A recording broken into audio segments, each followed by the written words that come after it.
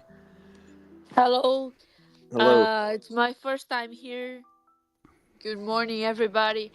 The I just went. grasshopper in the end. Thank you.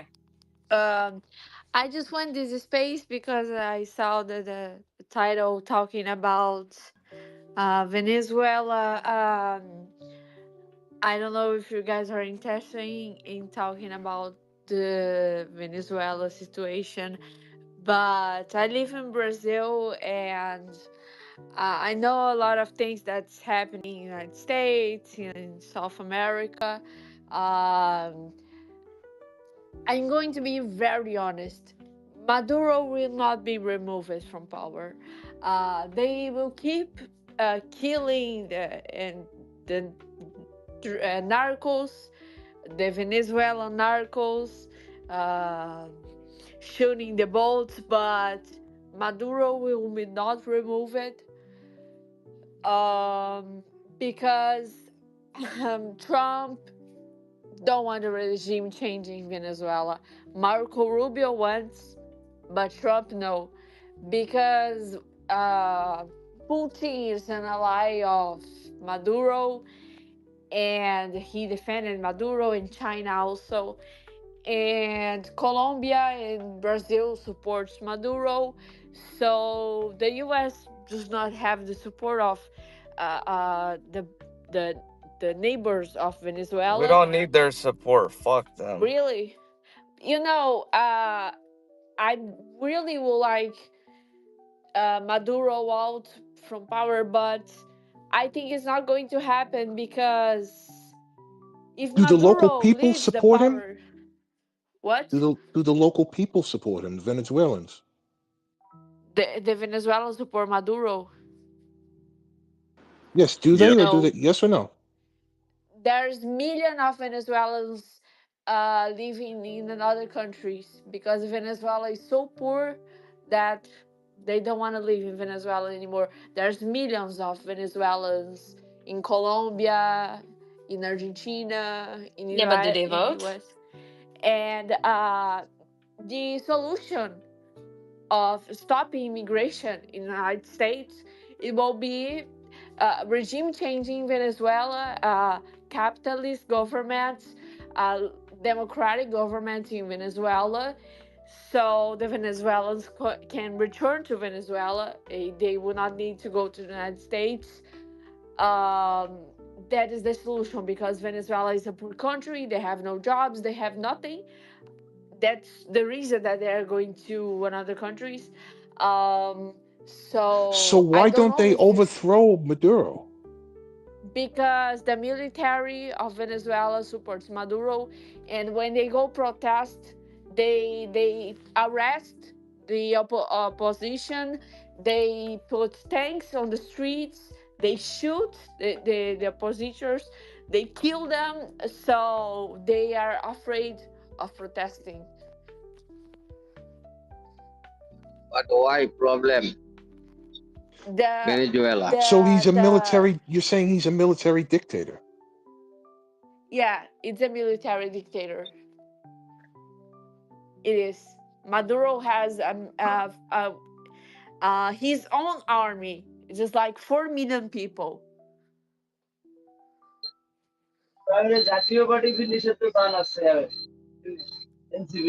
What?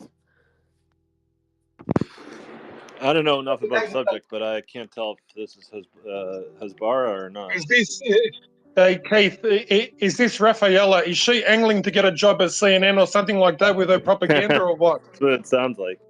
That is Doc. Yeah, What's exactly. up, Doc? What? She looks like, not she looks like, she sounds like the spokesperson for that Juan Guaido. So at the end of the day, you do not need no external forces to change the government in Venezuela. Let the Venezuelan people decide, whilst you and your Instagram profile pics get more followers due to your anti-Maduro propaganda. Can we please move on? Oh my God, I'm Brazilian. I know what's happening in Venezuela. I know Venezuelans that live here. Yeah, what's happening? And change the system in Brazil. Don't worry about Maduro. Brazil has much more people living under the poverty line. So change Brazil first before worrying about Venezuela. Can we please move on, Keith? But the Brazilian president support Maduro. Really created the problem in Venezuela. Yeah, perfect. So the Brazilian president or the Brazilian government supports Maduro. So whoever stands opposed to global Jewish finance or the Trump agenda, global Jewish finance. Yeah, exactly. President of Venezuela. They deserve to be removed by this wannabe CNN newsreader. Can we please move on? There's other hands. Well, my God, let me tell you, I do not support Israel, and the president of Venezuela, his father was Jewish.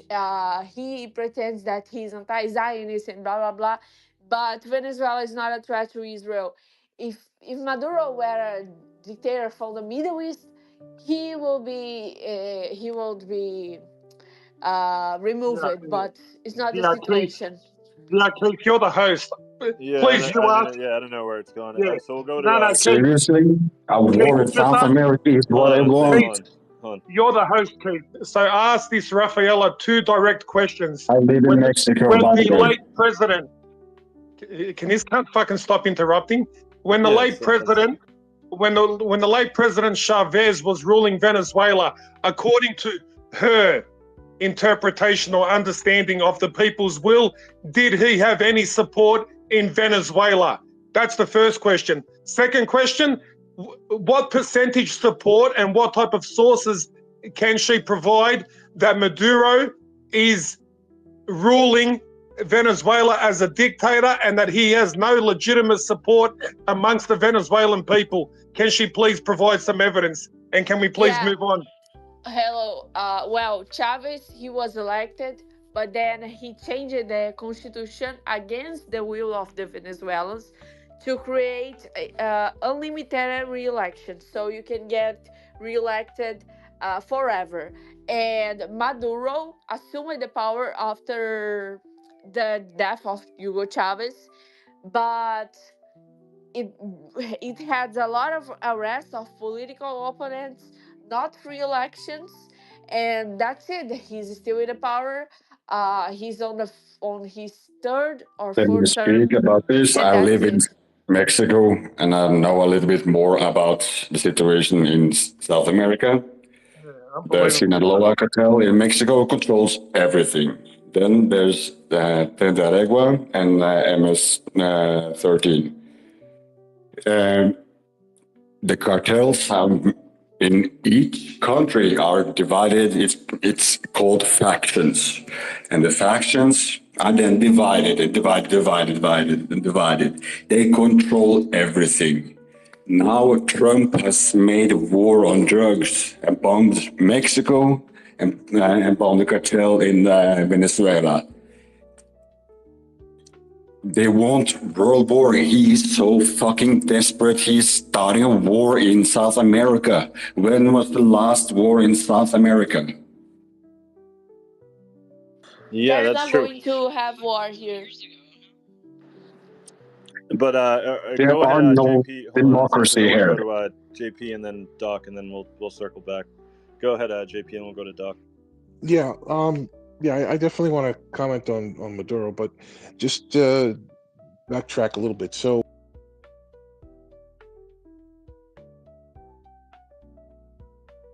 afterwards didn't make sense. Excuse me. All right, I'm saying enough. You kill me, brother. Adios. Drop his ass. Go ahead, How many JP. times he gonna?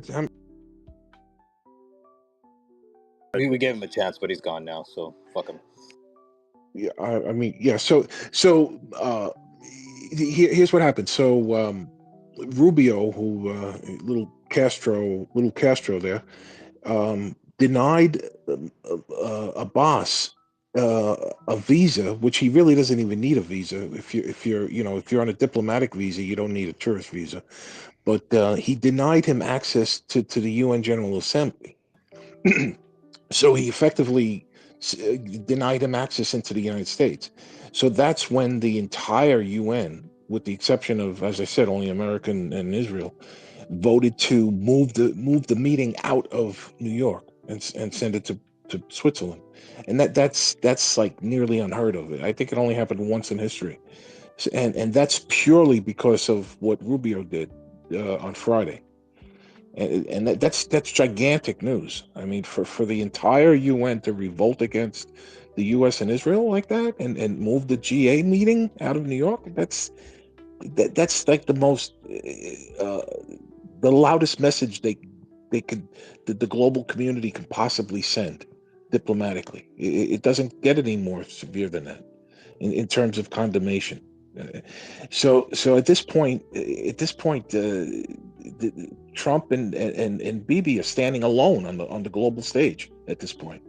I mean, it can't get any louder than it is now. And again, the American mainstream media is 100% ignoring it. It's nowhere to be found domestically in the U.S. Okay, so that was one thing. Another thing was you were talking about executive orders having no teeth. Okay, how about Nixon in '71 closing the gold window? That was an EO. That no one rescinded that one. That one had some teeth. That one's not going anywhere. But that's definitely the exception rather than the rule. I'll grant you that. But it's a hell of an exception. I just wanted to point it out. Okay, and the third thing is back to Venezuela, right? So Maduro, you know, say what you want, right? So Trump is a cuck to BB, and you know, APAC has the Congress in its pocket. But aside from all of that, just think of a sovereign interest in national security for the U.S. You know, aside from all the corruption, just the way it's supposed to be, right? Venezuela is an enormous threat to national security at this point. Maduro's he's a military dictator. Like the woman said, he suspended term limits. He basically shredded the Constitution. He made himself president for life. He's got the army suppressing the people. He's a military dictator. He's worse than Castro ever was historically. He needs to be put down like a dog at this point. He's armed to the teeth with Chinese, Russian, and Iranian weaponry, whereas he was previously an ally to the U.S. and we were selling them, you know, F-16s. So at this point, he's got Russian missiles, Chinese tanks, Iranian state-of-the-art drone technology, and he's got F-16s. He's like the most heavily armed dictator on the planet, and he's right in our backyard. He is a threat to U.S. national security, and he's got shitloads of oil. But where are the reports coming from that he's this big bad dictator? That's what I'm. This has been going on for decades. This isn't new.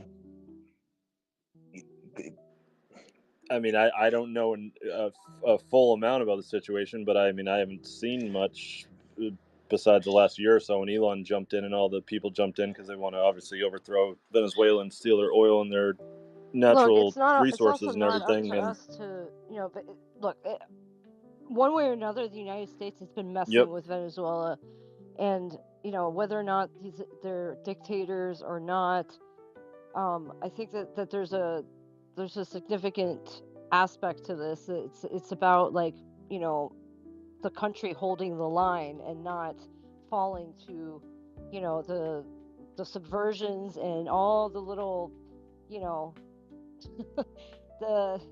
whether it be military infiltration or money or whatever. I think that, you know, I'm not saying it's a good thing, but you know, I do understand. No, you're right. It's not our business, and the people he called up look like they're ready to go. They don't look. Putin has been sending his heavy bombers there for years and years.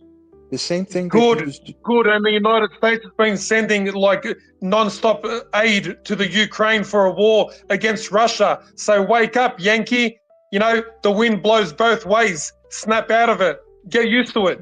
Who do you think you are? What, you think you rule the world? You think that everyone has to kiss your ass? You think that the stars and bars or the stars and stripes rule supreme? Humble yourself, Yankee, before God or some earthly powers humble you. Leave the Venezuelan people alone and leave the fucking world alone. Enough of your fucking supremacy.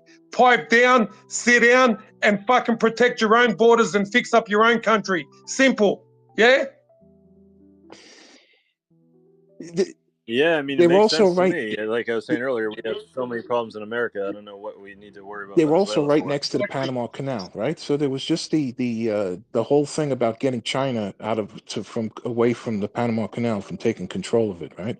So China tried to put that second canal through Brazil some years ago, but it turned out to be too expensive, and they threw in the towel on that project.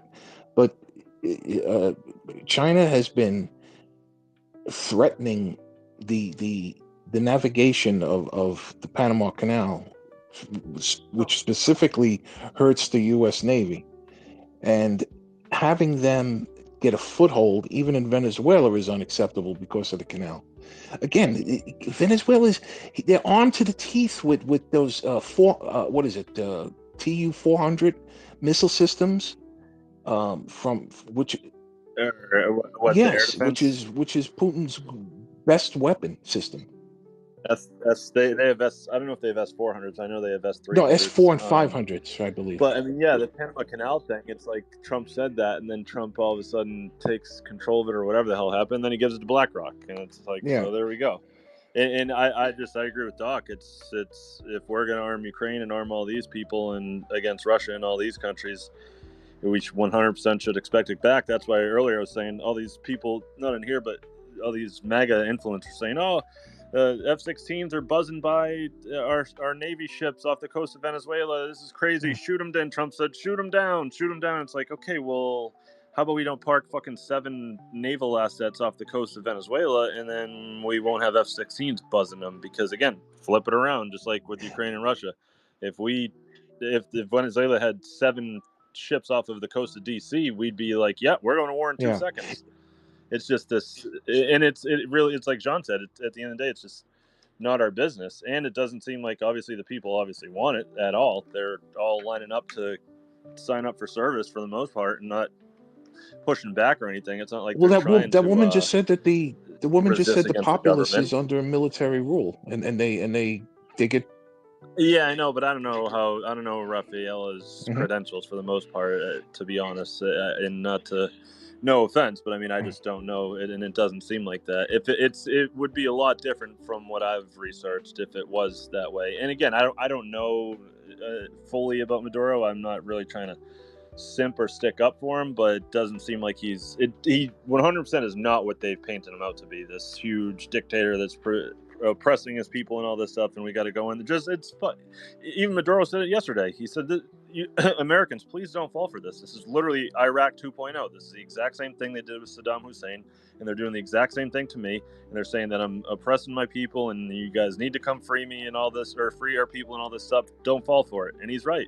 And obviously, Iraq had oil, and now Venezuela has the most. But there's oil, no parallel. There's no Western. There's no parallel. There's no Western that's the country. problem. Like, why isn't our fucking military on the streets? Not on the streets, but I'd take them on the streets if they're actually deporting people. But instead, we're all around the world just doing anything we want. It's just makes no sense. Makes no sense at all. There's no parallel. There's no other country in the Western Hemisphere that's armed to the teeth with Iranian, Russian, and Chinese weaponry. There's no parallel. I mean, I get that, but they're not I get that, but they're not a threat to us. It's not like they're sitting here off of our coast or launching operations against our troops in the Caribbean or anything. We're now posturing against them, and yeah, they're armed, but they should be, because it's like, hey, if fucking big bad America is going to come swinging their dick around, hey, we might as well be armed by people that are going to arm us. So I mean, it's like Doc said, it makes sense. It goes both ways. If we want to if we're going to sit there and arm Ukraine forever, it's and that's where the U.S. there was no threat from the U.S. They were selling them the fighter jets. They were military allies. The Chavez took the country socialist communist by, like, as I said, they throwing out the U.S. oil companies and nationalizing everything and causing their good. They should do it even more. What? So like the wealth of Venezuela should belong to like BlackRock and Vanguard, so you can be happy. Like, is this guy serious, or is this guy a few marbles short in his brain? What the hell is he talking about? Of course, it should be nationalized. No, that's fine. That's fine. Nationalizing the wealth is fine, but that's not what they did.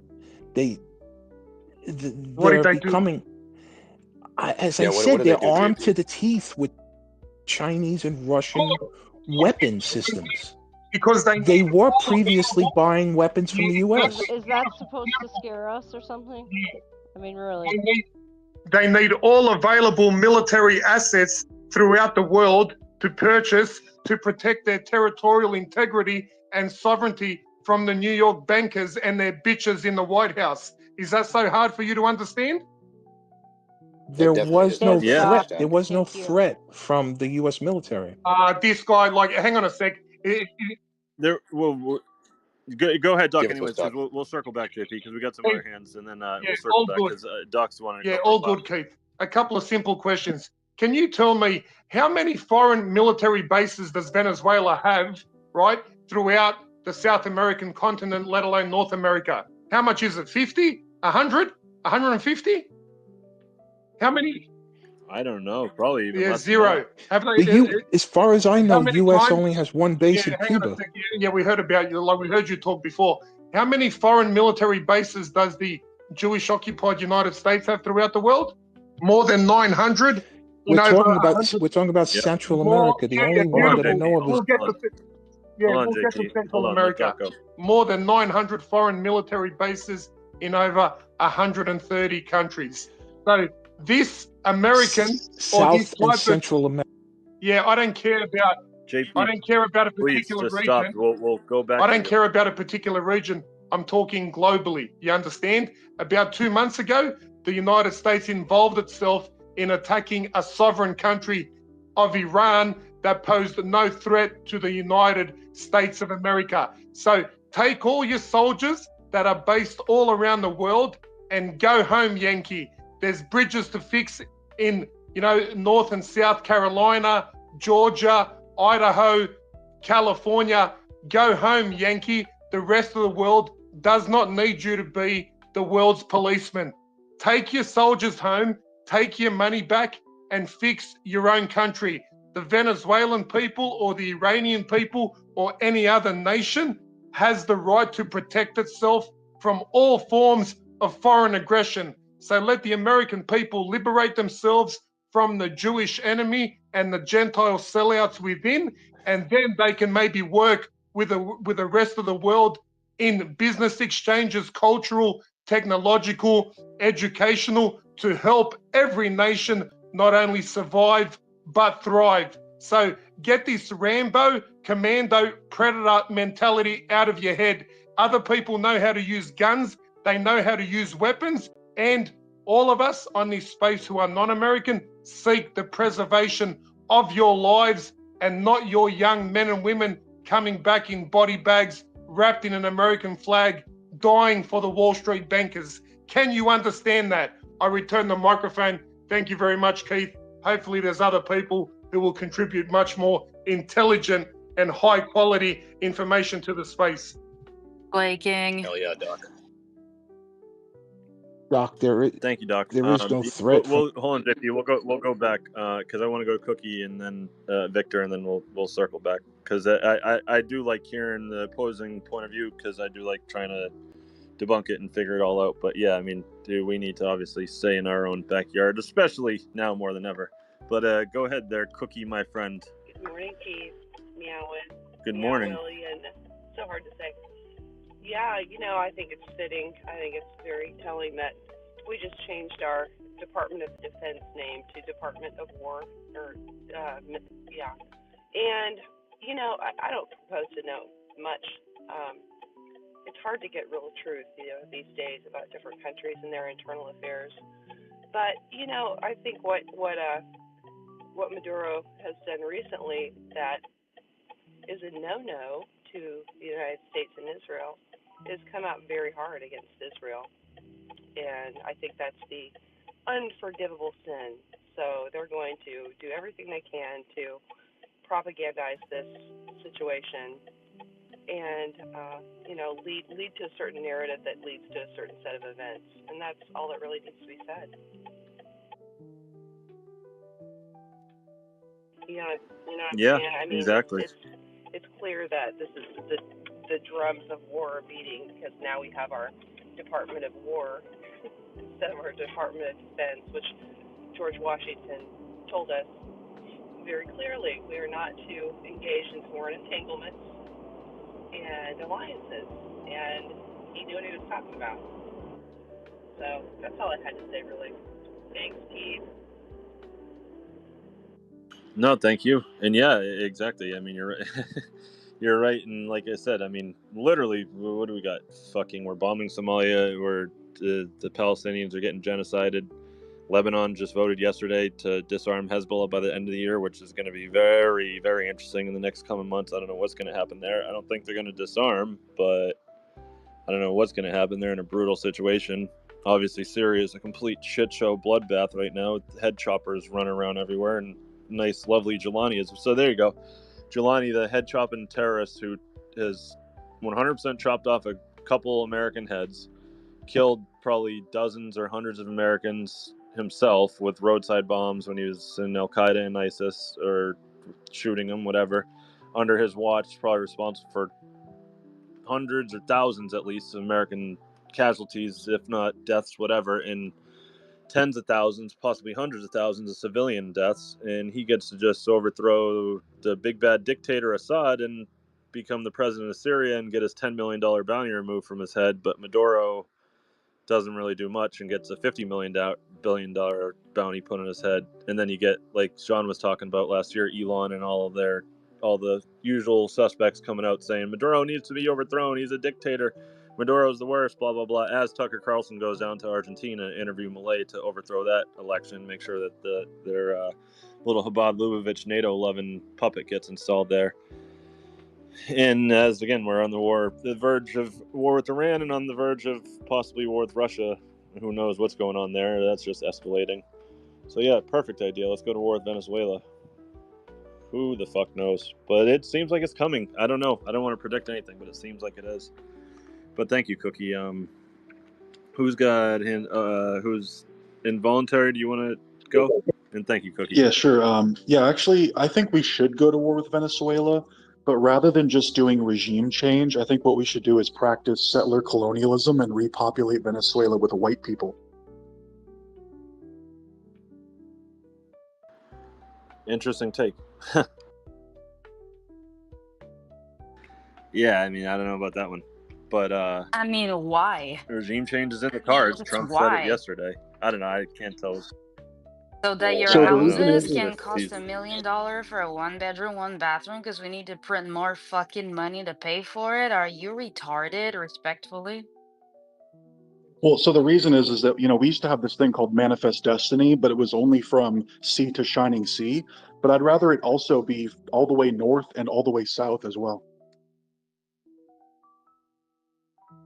Well, why stop there? Why don't we keep going down to Chile and whatever, And why don't we just Exactly, play that's Risk my and point. fucking take over with the little blue guys and our dices? Let's go. Yeah.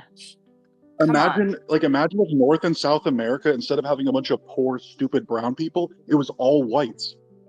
Let's take Africa too. Yeah, we're Hell yeah, gonna replace Rhodesia, them with South smart Africa. white people like yourself. Yeah, that's gonna go over very well. Rhodesia was the breadbasket of Africa, and then Zimbabwe took over, and now it's a shithole. Why didn't you come here sooner? You have all the answers. You should run for office. Yeah. Yeah. I don't know what you're getting at there, brother man, but yeah, I'm good on that. I want to remove all the illegals from America first. That'd be We priority should number apply one. to work with Netanyahu. I'm sure they would do great together. Watch out for Sarah. She's the heavy on the champagne though. Yeah. Go ahead, Selena, my friend. Hello, everyone. I was listening anonymously for a little bit because I was cleaning. Yes, I'm crazy. It's too late, but still. Where do you get all of those people in the spaces? Like, I literally wrote intel on Venezuela. Like, when was he elected? 7 months ago? Like, are you people crazy? Like, like, I love Americans, right? Honestly. But sometimes when I listen to that, I'm thinking, like, why don't you reclaim America first before you're trying to reclaim somebody else's country? Why don't you just, like, make sure you have order and I mean, like, what's wrong with people sometimes? Seriously. Just, like, genuine question. Why are we attacking them? We have nothing to do with them. It's the same story, repeat. Gaddafi, Saddam Hussein, like, we don't learn that we can't constantly do the same shit and then expect a different result. And where are all those people gonna go? They're gonna come to United States. and then you're gonna have more immigration. I just don't get it, but it's okay. I guess like let's go to war. We have the money.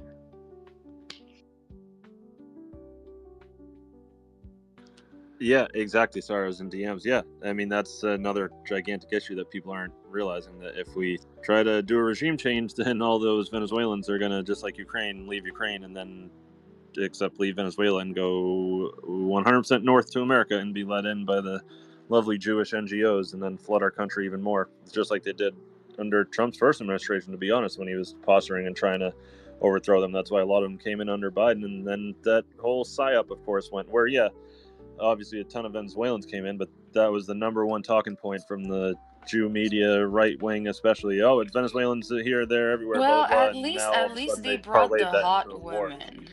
Like, at least, you know, if you had to look at the glass half full somehow, and they let the guys just die over there. So I think it would be a plus for the male US population who complain about women in the West.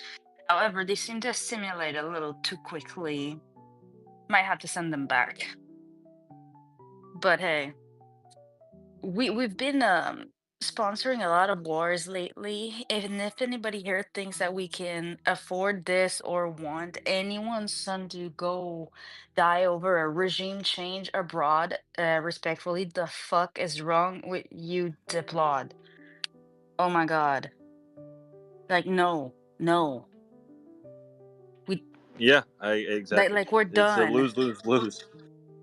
We get people.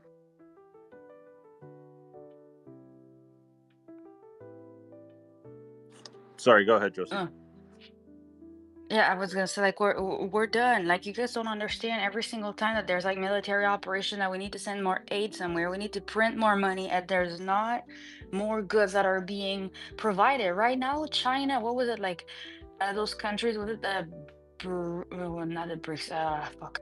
Was it like India, Russia, China meeting because they're trying to remove the US dollar as the main currency, trying to find an alternative. Listen, if the US dollar is not the currency anymore, you don't understand how we're fucked, guys. If we keep on printing more money because, like, we're gonna be as reliable and as safe as fucking Bitcoin at some point. We just can't afford to do this shit. What do y'all not understand? And if you hope to buy a fucking house and have a family and you're in favor of doing this shit, you're retarded. Yep. Yeah. Again, it's a lose, lose, lose in every way. Get more immigrants, get more dead U.S. troops for no reason, rack up more debt, and start a war that will just kill a bunch of people for no reason at all, for oil. And there's a reason why why the airplane warning video tells you to put your mask before helping somebody else. Okay? Same concept here. Not that hard. Yep.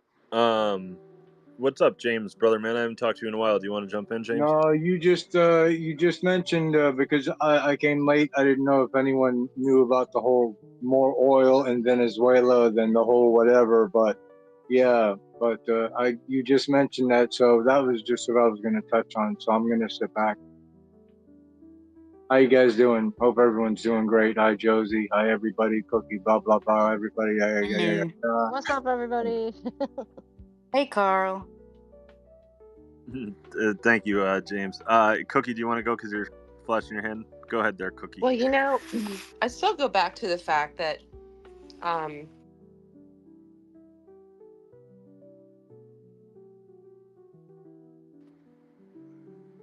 Cookie, you dropped out. Or you got a call.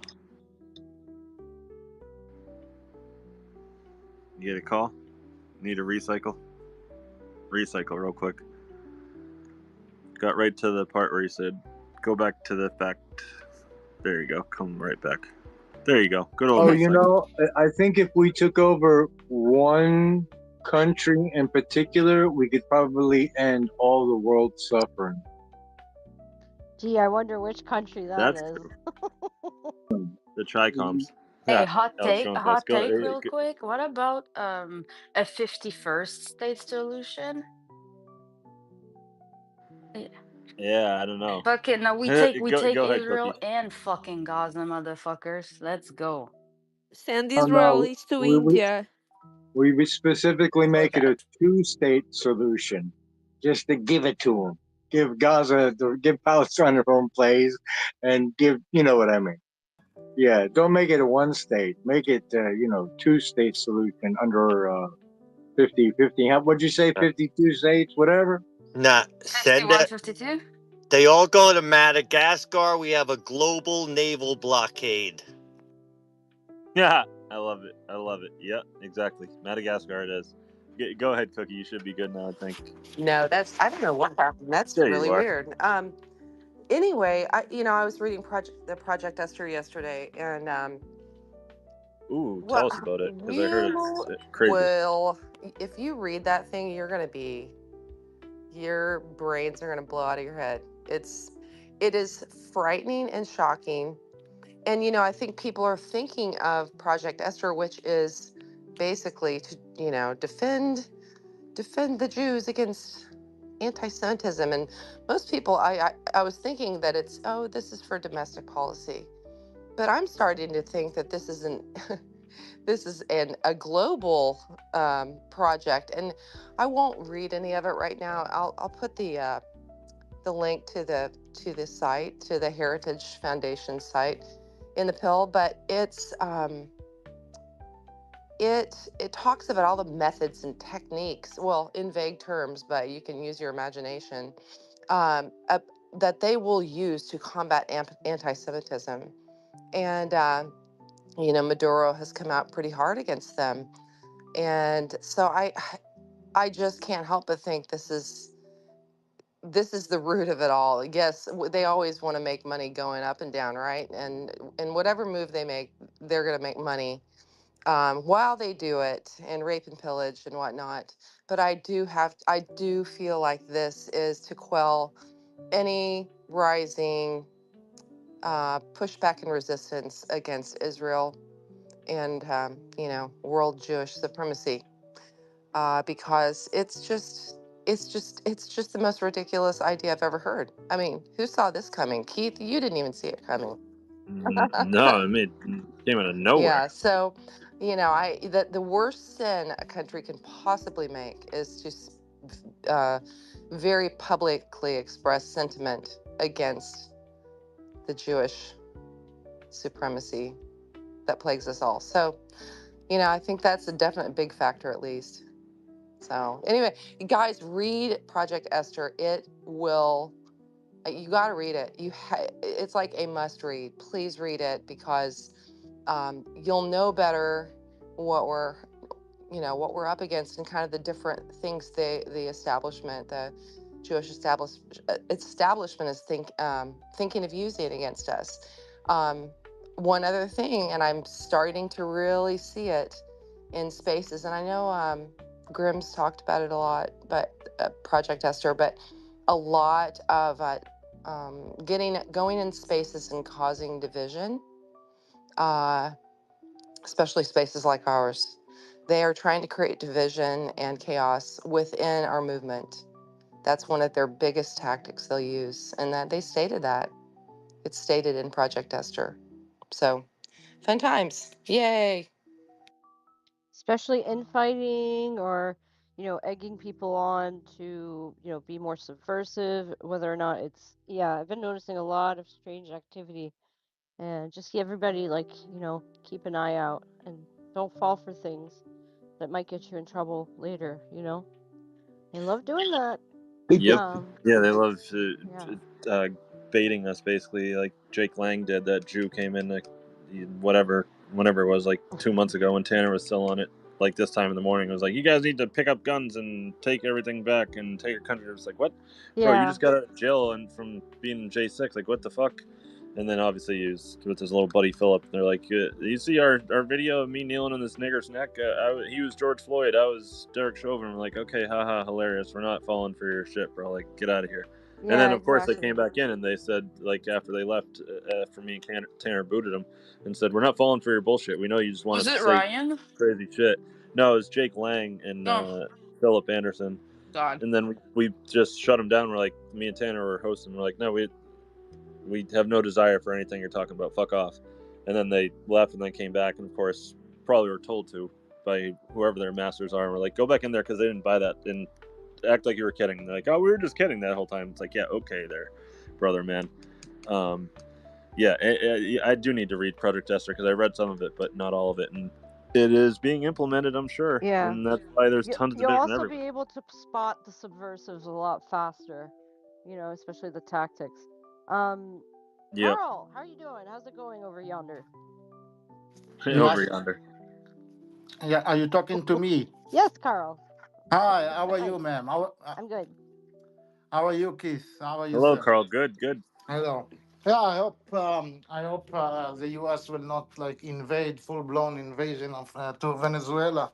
I hope the people change, you know, because I think the Jews try to install Messiah identity in the Americans, believing they are the Messiah of the world that come to rescue the world from communism. It was in Vietnam and before in Korea, and then from Islam, you know, for the last, I don't know, many years. And it's all the time there was the big Satan in the world that the Americans will have the role of the Messiah must go to the rescue. And I think this what was the Jews pushed to the identity of the Americans since World War II. We defeated the great evil called Nazi Germany and rescued the Jews. You know, now if we think about it objectively, it's the absolute opposite. Okay, you fought against the Messiah, okay, in support of the devil. But never mind, and we see the results. Okay, we clearly see the results. We see the world today, the culture, the music, etc. So, but never mind. It's not what we see. It's how they pushed it. Okay, so this Messiah conflict identity of the Americans started in after World War II, and they use it for the wars against the world, essentially against the world. So, but I think something changed in the American people. Maybe only boomers, or how you call them, boomers. I think maybe they think that way. But I think the younger generation, not my generation, the younger, people who are 20, I think they are totally different from the older people. I think they are more spiritual. They are less atheist. They are much more aware, and they know that their grandparents fuck them over in culture. They destroy the woman. So if you are young, you cannot marry a decent woman. They fuck their economy, etc. So I think there is a great generation is coming. You know, we need to respect the youth. Because I think they are a hope. I don't know what will happen in Venezuela, but I don't think the Americans will be able to have the support like they had in 2003 against Iraq, etc.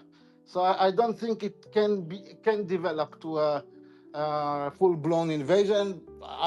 I hope I'm right. I can be wrong. Thank you. Yeah, those are good points. I agree with it. I mean, we just don't know. I mean, you know, the United States has been known to have very tactical strikes, you know, and if in fact, you know, that, I mean, it does seem that they want to remove Maduro and put somebody else in power, but how they go about it, I don't think they're going to have much support. I mean, this is clearly an invasion. I mean, any way you look at it. Victor, or wait, am I skipping over somebody else? No, it's Victor. Yeah, and you're right, and and then Trump a couple days ago said we're not ruling regime change out, and it's like, oh, interesting how he's now saying that, and I forget who else said it. I think it was one of the cocksuckers, JD or Hegseth or Rubio, one of them. They obviously want Maduro, but it's like you just said. He said, I don't know how it's going to go down. Take them out. It's like, okay. I don't know how there's not going to be deaths. It's like, okay, well, what's Eric Prince up to in Ecuador, huh? You want to explain that? Yeah, true. Like, what's really going on in Mexico? Why is our Why is our Delta Forces and JSOC out of Fort Bragg, why are they collaborating with Zeta cartel, which is backed by Mossad in Mexico? Like, what's that all about, huh? Like, how about we take care of our, all of our issues at home before we start? I mean, this is just levels of absurdity. I definitely did not have this on my bingo card for 2025. I just hope, I hope Venezuela is able to, keep them away, or not let them mess with their country. I mean, it's yeah. I know I'm how not it's I'm not not going going to to turn repeat into a what everybody bloodbath. else has already said, but No, yeah, I mean, but it's good to talk about, because I don't know how it's not going to be a bloodbath for both sides, especially for Americans invading where there's millions of troops waiting for them. And like you said, the Zeta thing. Like I said recently, I watched that Rogan podcast with whatever his name is, Ed Calderon, I think, who does good work on the Mexican cartel and stuff, and he's talked about how I didn't know they did Fort Bragg stuff, so that makes sense. That tracks. yeah. Seth Harp Put people in the just Green put out Berets a and stuff. Seth Harp just put out a book. It's called The Fort Bragg Cartel, and it talks specifically about our Delta Force. And he says, like, our Navy SEALs are the ones that make big splashes in movies, and that are always talked about. But it's our Delta Force that actually, like, does these like covert ops, and they're literally not supposed to exist.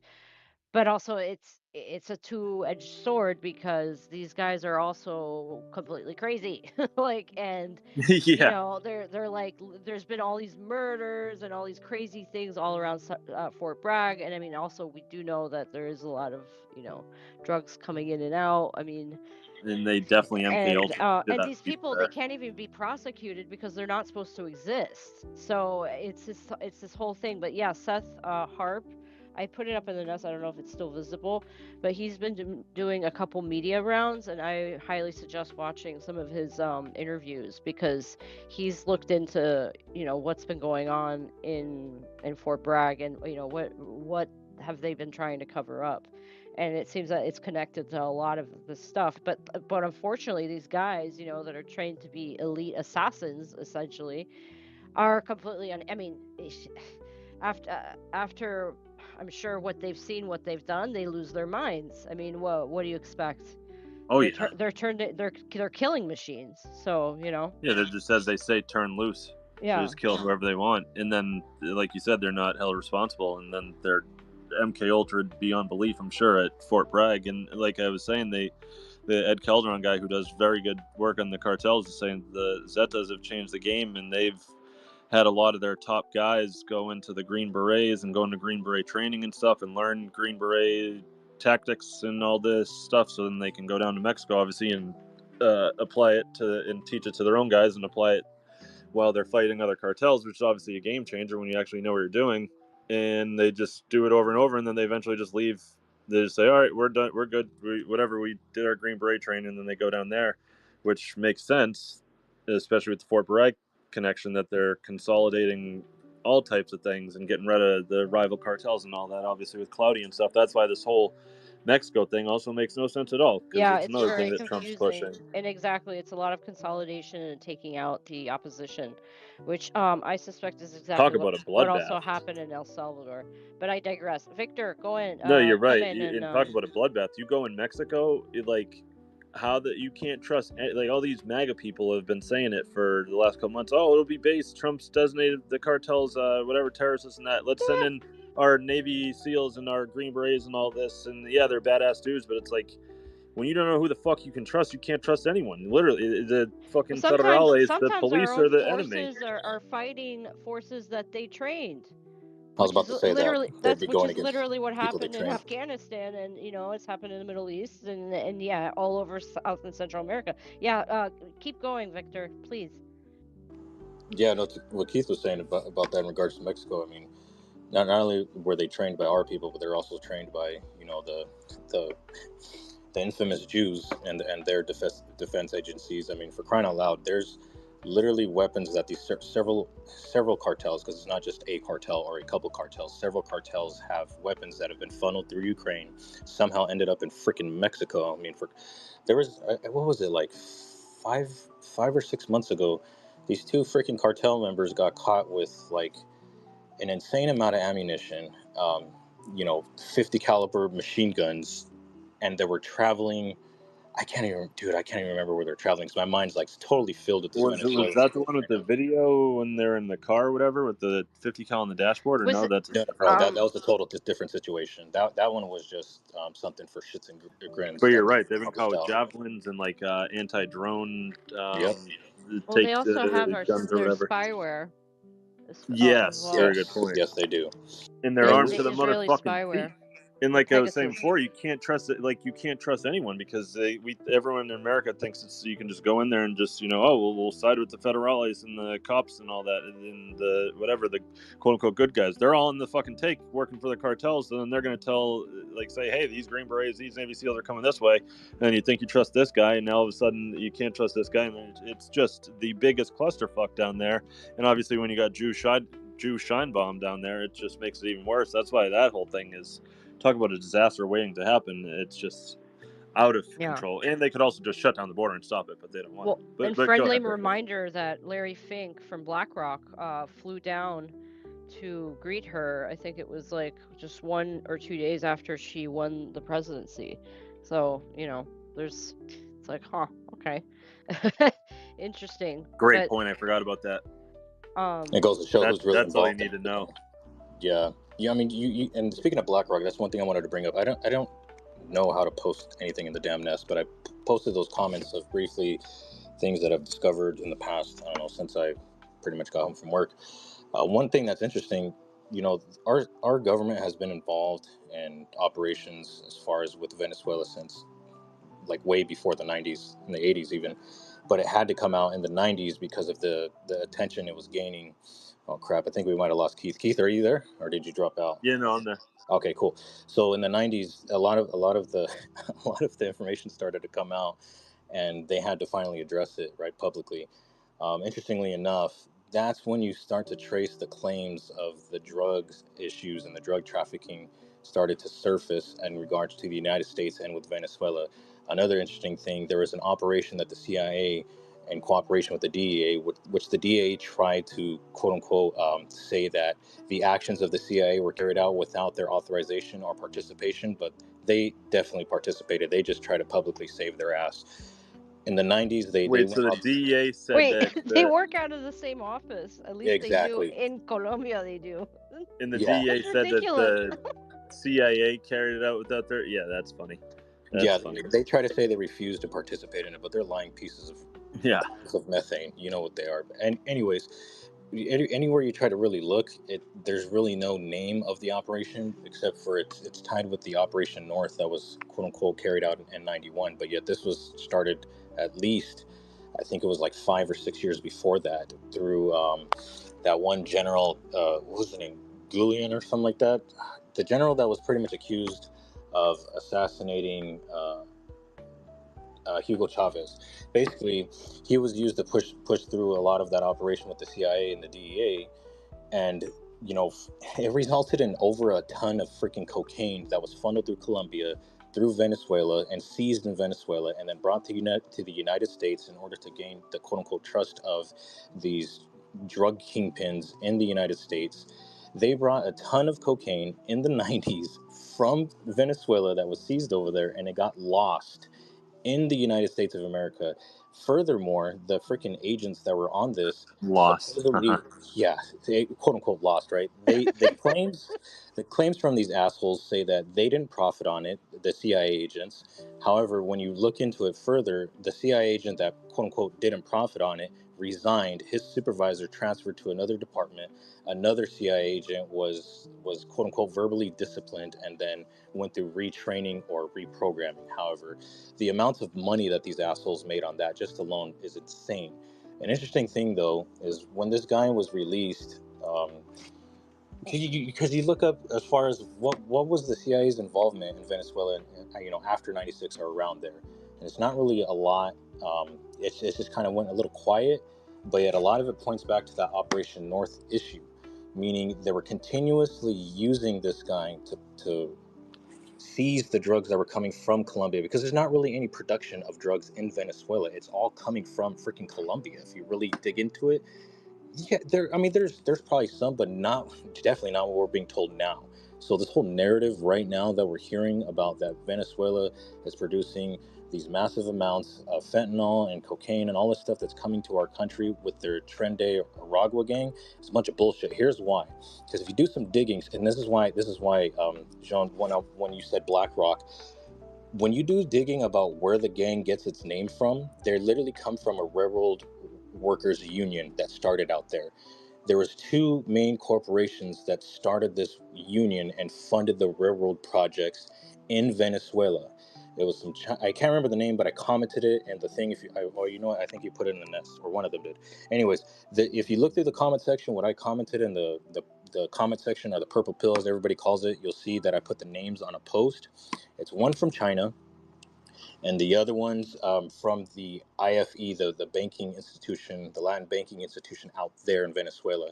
The interesting thing about these two corporations is that BlackRock owns millions of shares in the China corporation that has funded the railroad project out there, and BlackRock also holds and owns the Jesus Christ, I just forgot the name of it. I don't know what just derailed me. What is it called? The bonds. There you go. The bonds that are over the bank. Now, basically, BlackRock holds the bonds that control the banking system in Venezuela. What does that mean? BlackRock That's interesting. Yeah.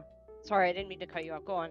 No, you're okay. That's what I said. I was like, holy shit, BlackRock, because I seen that, and I was like, it's the I same want to thing find in out where this name comes Mexico. from. They own all of the state oil debt. Yes, in exactly. Mexico. That's why they were there. They're literally having meetings the next day after Scheinbaum was voted in. They're reinforcing their control and reinforcing their plan, whatever that plan is, because it always traces back to them. I mean, I wouldn't doubt it if BlackRock, through Blackwater and whatever CIA operation conglomeration that they have developed out there, started this gang, because a lot of the narrative going on out there is that this gang out there, of course, it was quote unquote birthed in a prison from these people that went corrupt and started doing crooked contracts and what have you, and selling drugs. But at the same time, when it started, is the same time we're running CIA operations out throughout their country. The same time is when that prison had a lot of influence in it from our operatives that were in their country. Interestingly enough, they lost total control of the freaking prison, which resulted in, you can look it up where it went from there. But one thing I want to point out is we have been involved in Venezuela for a very long time. There's a series of freaking events that just one after the other, as far as drug smuggling from the drugs in Colombia, the involvement of how BlackRock and Blackwater was involved with the people out there, with the unions out there in the banking system. Furthermore, when Blackwater tried to go out there and get a contract to go out there to assassinate, Maduro, of course they didn't get the contract, but yet there was people that went out there of less than freaking 60 people, which is an embarrassing amount, but they got an ungodly amount of money. They were exposed, and that's just one of many attempts that we've had to try to destabilize the regimes over there. And so when I heard that person talking about how people were protesting this, that, and the other, and the dangers of Venezuela against us, I mean, you have to understand, the United States of America has, just like what Doc was saying, when he asked the question, how many military bases does Venezuela have throughout the world? You really look into what we have around the world and what we truly want out there. There's another interesting thing, that we don't have the systems that we have in other countries as far as wargaming systems that can run virtual simulations and the amounts of millions out there in Venezuela. We don't have that type of control over them. What we do have is control over that gang that is coming over here, the gang that allegedly, or whether it's real or not, we don't know, but it's absolutely absurd that they blew the shit out of that boat of 11 people on it, which is a complete and total bullshit, because when a freaking cartel or a drug operation is sending a massive amounts of drugs, you don't have that many people on a boat, for one. Number two, they could have easily just shot it with 50 caliber rounds and just sunk the boat, and then took the people, took them in for questioning, and did whatever they wanted to find out more information. It's absolutely absurd how they did that. It's not only violated so many quote unquote wartime laws or guidelines, we're not in a place of war with them at this time. Furthermore, you don't just do that. You don't just become the judge, jury, and executioner in a place like that. So it's really polarizing. It's interesting that a lot of the people that are cheering on the narrative of invading Venezuela aren't aware that we've already invaded them before the freaking 90s. We've already had influence on them for several decades already. I mean, the people just don't understand that. People aren't willing to understand that they don't mass produce drugs out there, for one. Number two, how this gang is coming over to our country, it's not by accident. I mean, again, you dig deep enough, you find out that BlackRock is involved. I mean, especially in other states or, other countries, I would say, BlackRock, Vanguard, and State Street are always involved in one way or the other, but it always leads back to these people, as I call them, the synagogue of Satan. What do you think, Keith and John?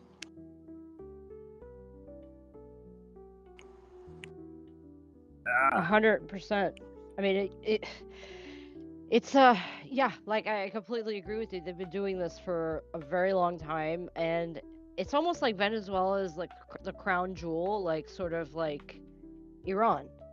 It's the same. It's you're seeing. I don't know. I'm seeing a lot of parallels in terms of maligning whatever they're doing with their government, calling them dictators, and but also like running ops everywhere around them, like balkanizing everything, or anything that they can more effectively in the Middle East, because I mean, why would we be set?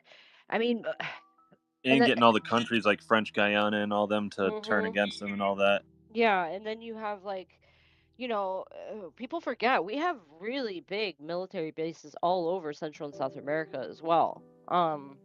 Yep. That don't really get talked about that much, and and then there's all those little islands. I read something, they were doing something, in Trinidad and Tobago, or that was their little their staging point, I guess, for all these tiny little islands. Some of them that aren't even like countries. There's little islands literally in the Caribbean that we just decided to take over. Just like I think during World War II, I think we just commandeered Iceland, I think it was, which we didn't have any military bases there. I think we were just like, we're America. We're just going to take over Iceland real quick, and you guys can't say shit about it.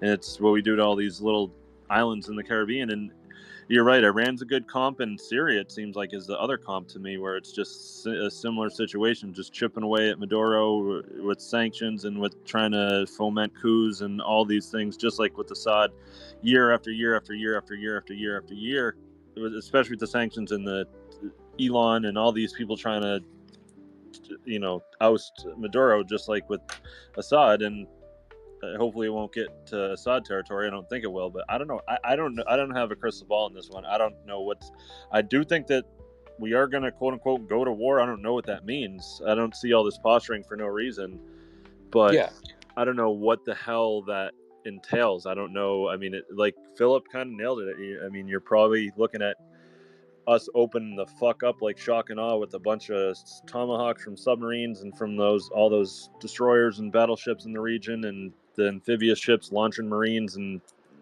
Green Berets, Navy SEALs, whatever they're going to do, and just taking everything out before they go, and then they're going to land and try to penetrate certain areas and kill a ton of civilians. And I don't know what's going to happen with 4 million troops. I have no clue. It's going to be a bloodbath in many ways. Well, you got to remember too, what we have sitting on out there, as far as what the United States has, is capable of hitting several targets, like a massive amount of miles offshore. I mean, for crying out loud, there's military bases out here where I live where they freaking do target practice in the middle of the desert from the ocean. So that's just what's able to be seen as far as what they're able to hit with. So it is definitely, a cookie cutter operation where they're literally doing the same thing that we've seen over the several years, where we go in, we install agents of chaos, we allow those agents of chaos to develop their program. I mean, for crying out loud, this general that we were using in the 90s, supposedly they cut ties with him in 91, and then the dude was later quote unquote apprehended or arrested a couple years later. But in 93, but in 92, that's when the CIA and DEA were doing their internal investigation and discovered no wrong and no profits. And then they released the information to the people, we the people, in 93.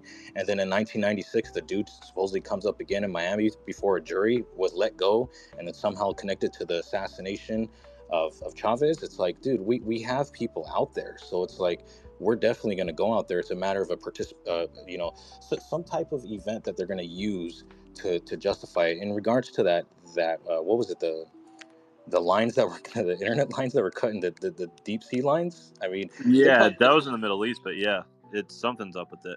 I have a feeling they're going to try to connect it, not necessarily to all these ship Venezuelan buzzing things like by these F-16s last couple days seems like something's going to pop off there, and then they're going to say, oh, well, they were trying to target us, we had to target them, and then boom, now it's off to the races, and Venezuela's obviously going to be like, you shut down our jet, you buzzed us, and then it's off to the races. They're going to compound it on. They're going to compound them on each other and somehow link things back to them. And that whole thing that I posted, the temporary protection, the TPS or something like that I commented on, as far as how it ends tonight at 11:59 p.m. for the quote unquote people that are nationals or immigrating from Venezuela to the United States. Their temporary protection order is ending of 11:59 p.m. tonight. And what does that mean? That means that they're no longer going to be under the protection of what the United States and the United Nations had agreed for them. So what is that? Just clearly says there is going to be some event that's going to unfold and come out of this, because like I said, they supposedly started off with about 4,000 pounds of freaking cocaine that they allegedly confiscated in Venezuela that came from Colombia, and then the results come out to be, they said it's barely a ton, but then it's over a freaking ton of this stuff, and it's not produced. People need to understand, this is not being produced in Venezuela. It's being manufactured in Colombia, brought across their border, and then seized out there. It's been happening for over 40 years. So I'll leave it at that, and then I'll kind of... Thanks for reminding people of that. Yeah. And exactly you're right. right. I think it's going to be sabotaged, like situations. Probably already got Mossad and CIA people already in Venezuela, just like Israel did when they struck Iran on the opening act and tried to. And that's probably what it'll be. Like Philip was saying, like you were just saying, a shock and awe mixed with sabotage from inside to take down whatever infrastructure or whatever people they want to take out, and try to do a decapitation strike, as they call it, and see if they can get enough chaos going that the country will rise up and do something against Maduro, which they won't. It'll only just that it always backfires. It always does, just like America's good old policy of, oh, you just got to kill Nasrallah, or just kill, the top guy in all these things or whatever, and chop off the head of the snake, and then everything's over. It's like, no, that's literally what just makes everything 100 times worse. And that's very interesting. I threw that in the nest, and we'll go right to you, Doc and Cookie. That's very interesting. Good catch. I did not know that the TPS temporary protected status agreement with them is set to end tonight at 11:59 due to DHS, so Kristi Noem, quote, determining the conditions of the country, so does she mean Venezuela, not meeting the criteria to remain within the TPS guidelines. Very, very interesting. That is not obviously a coincidence that ends tonight. I don't know what exactly that means, but that is not a coincidence that ends at tonight. And people don't know, on Trump's last day in office, people don't know, on his last motherfucking day in office, January, I think 19th, not 20th, whatever, either one, 2021, he granted all the Venezuelans in the United States temporary protected status. But nobody, of course, talked about it because everything was going on. There was so much chaos going on, stolen election, January 6th, all this stuff, rightfully so. But he granted all the Venezuelans temporary protection status. I thought he's obviously deport everyone, which he's not. But that one's wild. I learned that the other day, which is crazy. But interesting. That I need to figure out what that means. But that definitely means something. They're not doing that for no reason, especially if it's coming down from DHS and dog killer Kristi Noem. That's wild. Yeah, that's wild. That's setting the stage for something. But go ahead, Doc, then we'll go to Cookie, and then we'll go around. All right. All good, Keith. I very much enjoyed listening to Victor there. In relation to relations with the ruling establishment in the United States, there's that very famous quote attributed to Henry Kissinger, the war criminal, who is burning in the deepest pits of hell right now. It is dangerous to be America's enemy, but it is fatal to be America's friend. I don't need to highlight any examples. You're all well informed and have the knowledge about how America has treated its allies or the ruling you-know-who in Washington, D.C., etc., etc. But just before I ask my open question to you, Keith, just a lighthearted comment, question for you. I know you didn't participate in my latest poll, but I did make a poll, and I said that I set the scene that X is going to launch a 1 hour daily news recap. And out of the following combinations that I put forward, who would you vote for and who would you be more likely to listen to giving you the news via X app? The first combination is Dimitri and Khaleesi, aka Orthodox Canonist and Khaleesi.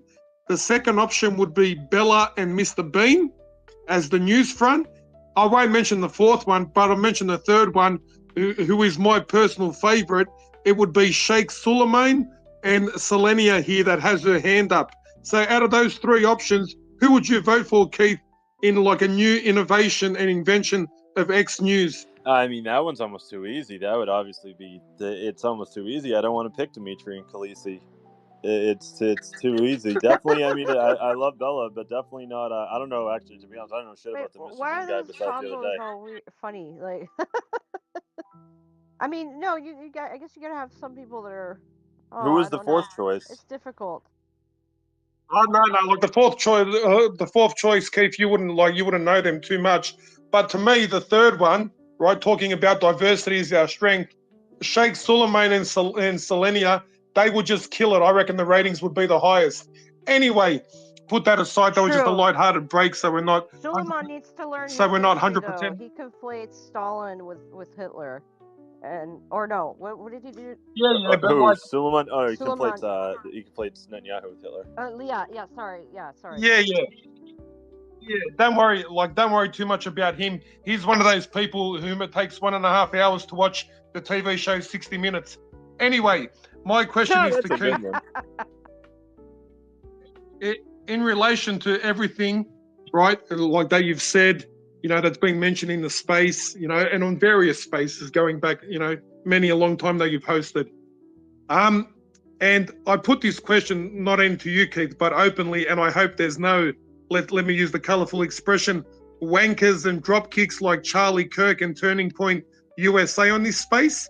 Do you believe, Keith, deep down, hearing people from different backgrounds, different regions, countries as myself and others, that anyone outside the Anglosphere or anyone outside the United States wants to see the destruction of America, the brutal breakdown and the dismemberment of the American people?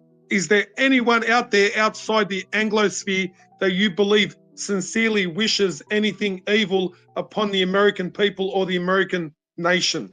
Is there any people that wish, in terms of like the people of each respective country and not their leaders? Yeah. Just like in general, for example, the people that you've spoken to on these spaces from Eastern Europe, from the Middle East, from Eurasia, from South America, etc., etc. Do you believe that? Have you ever heard? Is there any people there who you think sincerely wish evil upon the United States, want to see the United States collapse, or are you more inclined to believe that those people want to see the American nation free itself from the Jewish and the Gentile bankers, the sellouts, and from the globalists or the Chi-coms, as Alex Jones refers to them? What would you say? Can I check? Yeah, go ahead, William, and then I'll go. I think if everyone on this planet just heard those words, they'd all raise their hand, yes. Does anyone here want to be the most popular person in the world? If so, become the next Hitler. And I'm talking about the real Hitler. Just like you've been lied to. So, in answering that question, does anyone want to see America succeed? Beyond yes. Because that means they're free. As long as America is under the control of international organized Jewry, so is everyone else. And so the answer is yes on steroids. Good point. Yeah, and no, I don't. There's Well definitely said. nobody, especially in these spaces, that no one at all, and that's why I love Helia, because I remember when I first met her months ago. She before I met her, I think her and Colin Wolf had it out, so to say, a little bit over something. I forget what it was, but it was just a misunderstanding, I guess. And then she realized that we're all on the same side and that we all have one common enemy and stuff, and then she, like any real adult, was like, okay, bygones are bygones, and now we're friends, and now we can work on defeating this international Jewish supremacy clique that wants to go after us, and everybody else's seem to feel the same. Yeah, nobody Exactly. that I know. Yeah, exactly. So perfect. So therefore, right, every speaker, I would just make the suggestion, should always, not be too focused and go off on tangents and, spend time talking about the branches and the leaves. Focus on the root cause of the problem, such as William said, right? The Jewish subversion, or the subversion of the money masters, to use a more politically correct term, that pit us against one another, that create enemies out of nations and other peoples that simply want to live and let live. We want true diversity to be preserved. We want all the peoples of the world, the languages, the culture, the history, right? The way of life and the civilization to be nurtured so it can fulfill and grow and add to the true richness and the true beauty of the world. But in saying that, let the Western mind, and I say this, as an Eastern European, you want to put it that way, or a Southeast European, whatever you want to say, right? Let the Western person drop this tag, that's been implanted in their head through the Jewish media and the education system of some superiority. You're not greater than anyone else. Humble yourself, focus on your country, focus on rebuilding it, focus on reaching out to other nations and other peoples, and recognizing the mistakes of the past on all sides, so that together the Gentiles with united hands can get rid of the root cause of the problem, and we can all work together and learn off one another to create a better tomorrow for ourselves, for our children, and for future generations. I return the microphone, and best of luck in your new career as a newsreader, Selenia, with Sheikh Suleiman. I look forward to listening to it. Thank you. perfect. Thank you, Doc. Go ahead, Cookie. Then we'll go with Selena. Yeah. So I was just thinking, you were talking about the different groups, operatives involved in this Venezuela thing, and Victor, that was some really good information. It just made me think, I have this really good friend. Let's just say he's from a northern European country. He served as a very young man, served in his military, and then he was recruited by the United States to become a part of a group of operatives who don't even have a name. I'm sure they have a number. They're not known about, and they're much higher than the Green Berets. And their job is to go wherever they need to go in the world. And he said, basically, it was very much like a stay behind unit, or an Operation Gladio type unit, and that is done to this very day. And they are in charge of doing whatever task they need to do, and they have infinite resources, and make one phone call, and within 24 hours they have what they need. So beyond even the special forces that we know about, we're not just dealing with the CIA. We're dealing with a military that has more boots on the ground that we don't know about than you could ever even imagine. He got out. He's a very good person. He's very J-pilled, and he wanted nothing to do with it after he figured out what he was being a part of. But yeah, he's been all over the world doing all sorts of things.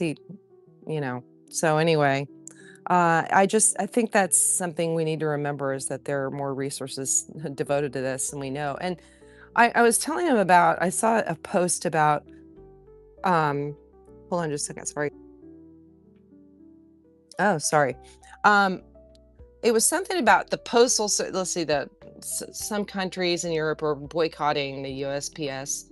or something. And so I was like, hey, look at this. And he was talking about when this goes into the drug component of this narrative. I'll call it a narrative.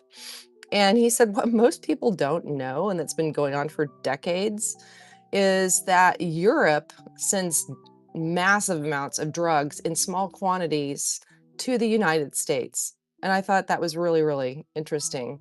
And I don't know if that's what this whole, I guess they were going to increase the amount, the dollar amount of packages coming in that don't need to be, not tariffed, but anyway. So, we just, if it were really about drugs, they would be dealing with things like that all over the place, and we would know about it, right? But they're not. They're using this drug situation, even though it's real, as an excuse for a greater agenda. And I'm sure it's just a multifaceted agenda of what they want to accomplish with this crazy Venezuela narrative. So, but yeah, it's amazing what we have developed, and it needs to stop. Yeah. We're becoming the world's golem. We're becoming Israel's golem, and yeah. And it also touches on, I hope nobody in here, especially veterans that are listening, that this is not to malign any of you. And I think that we've been used and manipulated into wars and being used literally as cannon fodder. And also even elite groups, like your friend that you're mentioning, that is probably one of the most highly sophisticated and trained, to endure any sort of environment or any situation. That even them, it's like they don't realize that they're who they're actually working for, or doing the dirty work for. So it's it's very disconcerting. I also feel for a lot of our veterans at home, like realizing that, oh my God, it was all a lie. We went over there and we thought they were the enemy, and now we did horrible things, and now of course they hate us. I mean, it's just created an impossible situation all over the world, not just in the Middle East, but everywhere. No wonder, it's like, yeah, I just wish that it's a double-edged sword, because all the money that we spend on military interventions all over the world, that's also money that is not spent at home. So it's like you're losing double. You're losing double at home. You're losing all that money that's not being reinvested at home. You have whole generations of men that are coming back completely broken. And then veteran affairs, I don't even want to get into. Oh God. They're awful.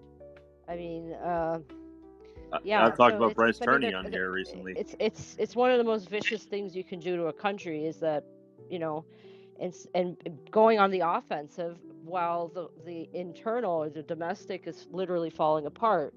So I don't know. And it's so Jewish too, how really they take advantage stop. of people when, again, you're young, your frontal lobe's not fully developed, aka you're not thinking right, you're young, a young guy with testosterone, obviously, in high school for the most part, and then they get you, obviously, with the military recruiters come in and say, hey, well, you want to be a badass American, right? Yeah, sign on the dotted line here. We'll pay for your college, pay for your house, pay for this and that.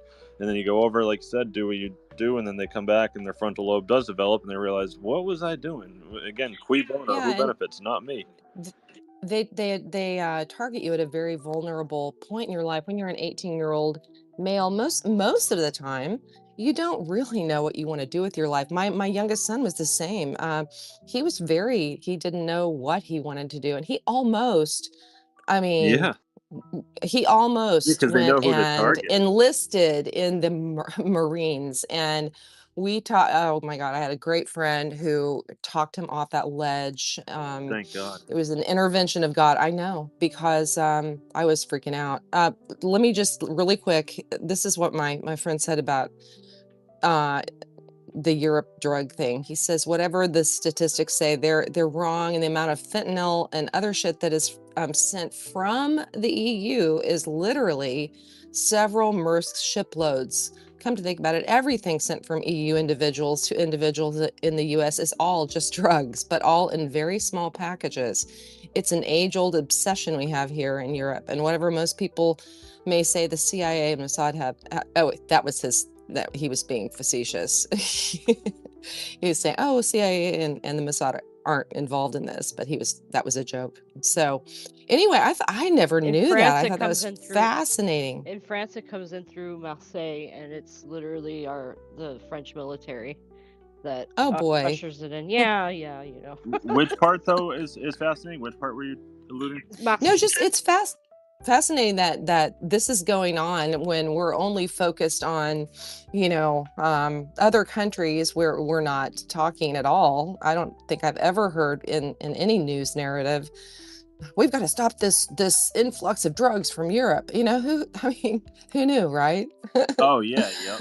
And I mean, it's just like Iran, you know, where it's we got to bomb Iran because they have nukes and they're gonna nuke the whole world while Israel has the fucking Samson option. It's like, yeah, I'm sure. So I guess we got to bomb Europe now. And what are they both about? Regime change, obviously, but like you said, they're not gonna straight up come out and say, oh yeah, we want regime change. That's what we're going for. No, we got to protect you from the big bad nukes that Iran has, even though they don't, and the Iranian government has a fatwa against nuclear weapons. They're like, yeah, we don't want nuclear weapons because in their religion, they don't want something that can blow up the whole world unless they're pushed to the brink by Israel. And then they're like, well, if we have to defend ourselves, and the same thing. And then, like you said, it is crazy. Like, I mean, all the military operations that go on around the world at all times that people I was watching I'll throw the podcast up in the top, the guy I talk about all the time, the ex-CIA agent, John Kiriakou, who blew the whistle on the Bush and Cheney torture program, and he's one of the only, like, quote-unquote ex-CIA agent that I actually trust because he blew the whistle on that, and I can use my discernment and tell that he's telling the truth on a lot of things, and he blows up Mossad big time, and he said, like,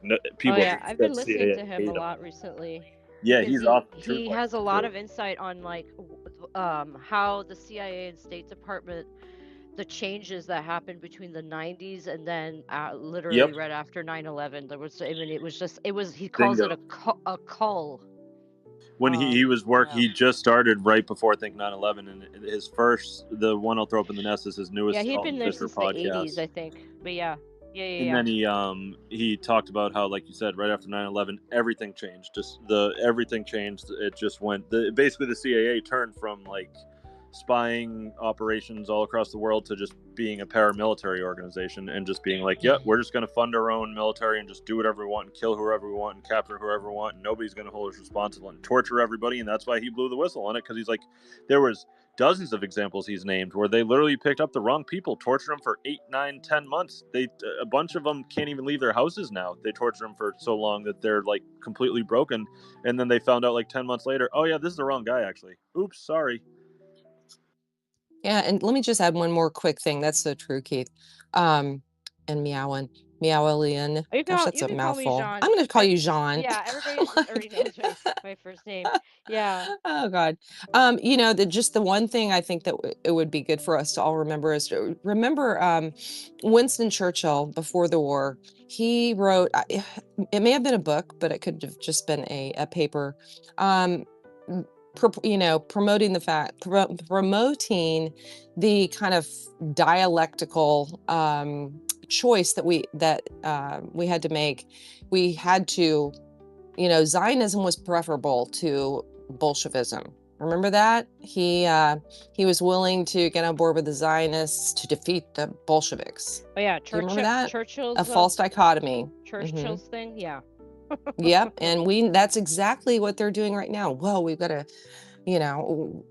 that's exactly what's happening right now. They're creating these, the division between the Zionists and the communists.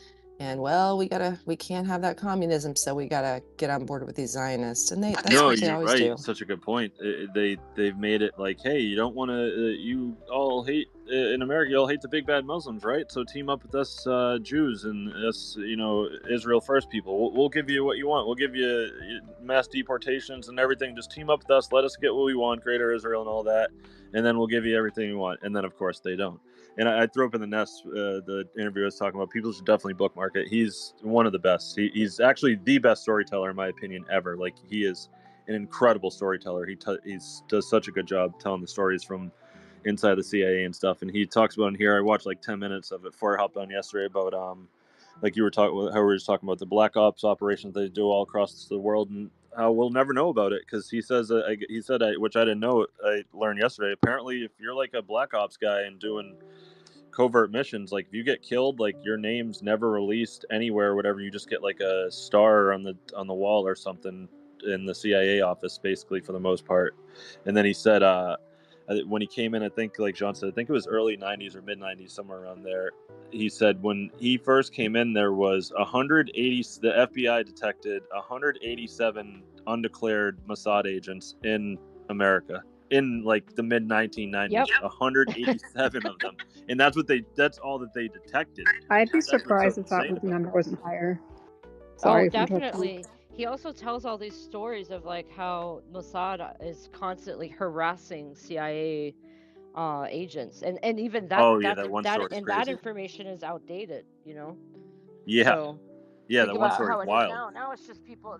It just shows work how evil together. they are. These Jews are, like he says in that story.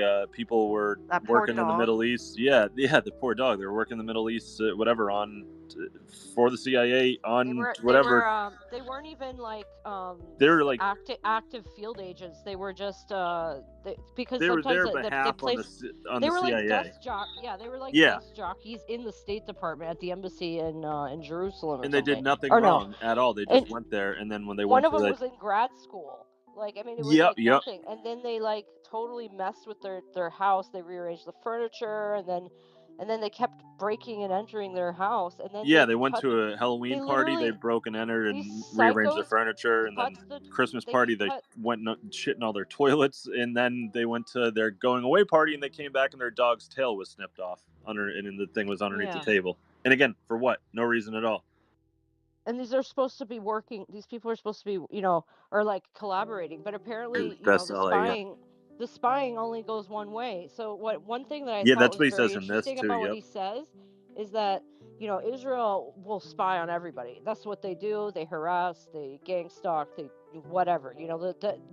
Whatever it takes to get what they want. He tells a crazy story at the beginning of the podcast. But then he says, and the CIA, this is probably, I don't know how outdated this is, but like he says, but the spying going in the other direction of spying on Mossad, he says like they don't even try or do that.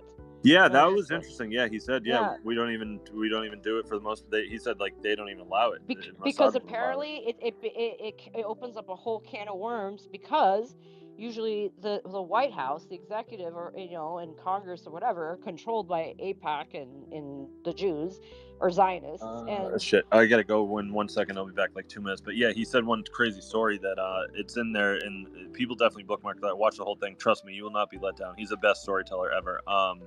He talks about how in Dubai they assassinated some guy. I forget who it was. They assassinated someone in Dubai, and Dubai obviously has more cameras than anyone in the whole fucking world, basically, for the most part. And they did not detect them at all. CCTV is insane. Yeah, he said. Wait, would you guys say that Dubai has more surveillance than the CCP? I didn't hear you.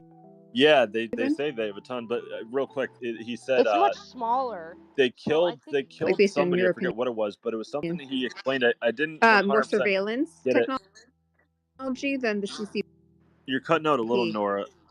Yeah, Nora, you're cutting out just a little bit. I wasn't talking anymore. Oh, it's all good. I think there's a delay. There was, he said they basically, I think they have more cameras than anyone. And he said that Mossad went and assassinated someone in a hotel room. And again, they have more cameras than anyone. He's seen them, he said. But they didn't pick up on them at the time. He said they don't know nobody knows how they did it. I guess there was 26 assets or something that went in there. Mossad assets, I think, is what he was getting at. And the cameras didn't pick up on them somehow until afterwards. But what he also said is they figured out a way. The door was locked from the inside. Yeah, there you go. Exactly. There you go. I'll be back in like 2 minutes. Yeah, he said they tried to do it, the CIA, but they couldn't do it. They somehow killed the guy and then locked the door from the inside. Sorry, Nora, did you need to say, were you trying to say something? It was like cutting out. I think I there was a was little just bit of a asking you delay. guys questions. I didn't really. I feel like a little bit of like lost in the conversation about Venezuela. So I was trying to listen and kind of get it. But you guys kind of were talking about other things. But I don't know how you guys doing. It's like 5 a.m. for me on Sunday. I don't know what time zone you guys are in. Oh, Yeah, same here. Me, it's much later. It's the day here where I am.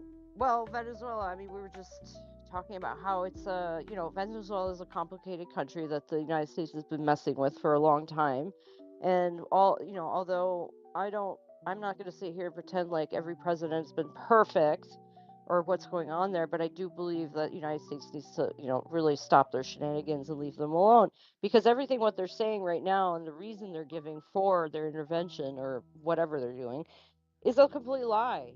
And the cocaine production is not even really, it's not in Venezuela, it's in Colombia and Ecuador now, mostly. Right, and yeah, in Peru, yeah.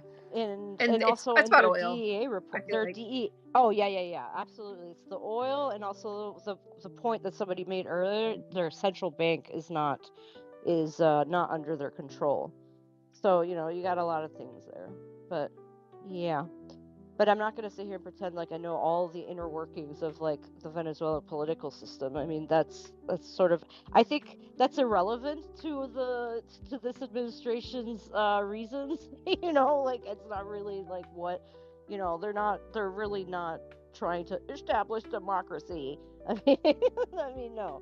I mean, I feel like these people don't know what they're doing at all. Sorry for like, but I have a meeting with my friend tomorrow. She's from Colombia, and I think she comes from a well-to-do family in Colombia, and like, but they're like scientists, and she went to school at Oxford and taught like chemistry there. Like we're trying to open like a lab and do chemistry and stuff, and she's trying to move to San Diego where I am, because she's worried that like her family's gonna like lose everything in Colombia because it's gonna like the conflict from Venezuela is gonna spread to Colombia, and they're gonna just like nationalize everything and like take away like all their wealth and all their stuff. And I mean, I just don't know, like, what is the quote unquote intended objective of the objective of the regime change anyway? Like, what are they trying to accomplish? Well, I mean, I with think it? it's like you said, the oil, and also they tend to balkanize things, and so they've been trying to get at Venezuela sort of in the same way that they've been messing with Iran, and also all the other awful things they've been doing in the Middle East. And but Colombia has been sort of like this on-off staging point, and I will point out that the regional State Department hub and also CIA DEA is in Colombia, in Bogota. And I mean that embassy alone is like, it's like all the other embassies you see, but it's on steroids. And obviously it's like some sort of, I see it as a staging point for whatever they're trying to do in Venezuela or the rest. I mean maybe somebody else can chime in, but like I Yeah, think it's been that way for a while.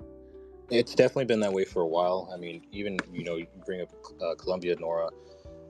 And I definitely would probably like to talk to you about that lab you guys are planning on having and experimenting. But aside from that, there's been involvement with our alphabet agencies within Venezuela for a very long time, for several decades. Furthermore, it came out like a couple of years ago that Colombia was using the Pegasus spyware to spy on Venezuela officials in order to add that information to agents of chaos throughout their country. And get this, the Colombian officials or Colombian government was using this, and this was exposed through Project Genesis that they had, and basically constant surveillance on these officials and officials of interest throughout Venezuela. They were able to get this software not by virtual or digital payments as it's required. I mean, Pegasus is just a new name for what's been used for several years, but they were able to do this by the funding from the United States of America, meaning our government gave them money and they paid for it in cash in order to do this. So in regards to the involvement, as far as what do they plan on doing, I mean, I put a comment out there, and I think Keith put it up in the Jumbotron or the Nest or whatever you want to call it, basically stating that the narrative unfolded to the people in the United States of America as far as drug trafficking with Venezuela in the 90s. However, It had to be released because of our involvement before the 90s with Venezuela. What does that mean? We had CIA operatives throughout their country utilizing their government officials and their, officials in military leadership to push operations. You could look up one of the predominant operations, Operation North. Look that up. Kind of do some digging around, and then share whatever feedback you want. However, you just got to do some digging and you find out we've been there for a very long time. So this new narrative of drugs being trafficked from there, and also the gang, the Trende Aragua gang that's coming from there, you could really do some digging on that, and you find out that a corporation that pretty much owns America, BlackRock, is involved in the funding and starting of where that gang originated from. So what does that mean? Well, we've planted agents of chaos in that country several decades ago, and we are using that as an excuse, as an event, as a false flag to go in there, destabilize their government, continue to secure for national interests, meaning economic interests, considering their oil and where they're at located in regards to Colombia and what can be used there as another lily pad for sex trafficking, drug trafficking, what have you. But furthermore, installing the system that has been utilized throughout other countries that we went to. You look at what happened in the Middle East. Not only did we go out there and completely ravage those people, but we used systems that are equivalent to sci-fi movies on the people out there in the Middle East. We've gathered 2 decades of data on how that has affected and impacted the people out there, from voice to call technology, touchless torture, weapons that have been used on people that target a single person out of a group of 5, 10, 50, or 100 people, and make them feel like their skin's on fire or they're hearing the voice of God. And we take that information and we've implemented it throughout Ukraine. We're currently, we're currently sharing that information with the Mossad and the involvement of the people. What's going on in Gaza and Palestine. You see it with what is it? Oh my God, Lavender, Project Lavender, and then they call it, Project Where's Daddy, as far as Operation Where's I Daddy, never heard of things that like that. one. So it's all kind of tied together. But as far as what's going on in Venezuela, they are the next target on the map for what's going on. How far that will go, I don't really know, but I do know there's certain things that are aligned to foreshadow that, for one, we're not there for no reason. I mean, you can look at a movie called, if you've ever heard of it, I know it's a movie, doesn't mean necessarily anything, but it's very similar to what we've seen in the past 30 years. It's a movie called Wag the Dog. Why I bring that up is because what's going on with Venezuela, there's just happens to be an agreement that the United States and the UN has made with Venezuela that has ended tonight at 11:59 p.m., which removes the protection of the Venezuelan nationals, and our agreement of pretty much allowing back and forth in business with Venezuela.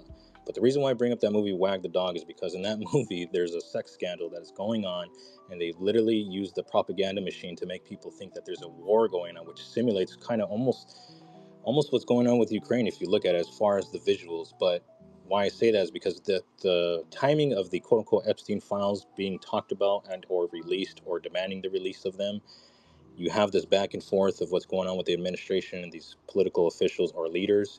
We're not getting a straight answer at all, and now we see that the narrative is being whitewashed, and now we're coincidentally going to war with Venezuela, which it hasn't been fully declared yet, but we're pretty much damn near there. So I'll leave it at that. Excellent point. It's Thank been you. Wag the Dog for the past few decades. That's right. Clinton. Yeah, check that out, Nora, and then I guess let us know or let me know what you think. Definitely interested in it. That's why we have spaces I like feel like this. I've probably seen that movie, but like a long time ago, and I don't remember it. Also, if anybody looks into Iran-Contra and how that operation was run, and that, like, the triangle and the drugs, and then, for buying weapons sent to Israel, through Iran. I mean, if you start, like, really, if you understand that whole scandal, like, it explains a lot.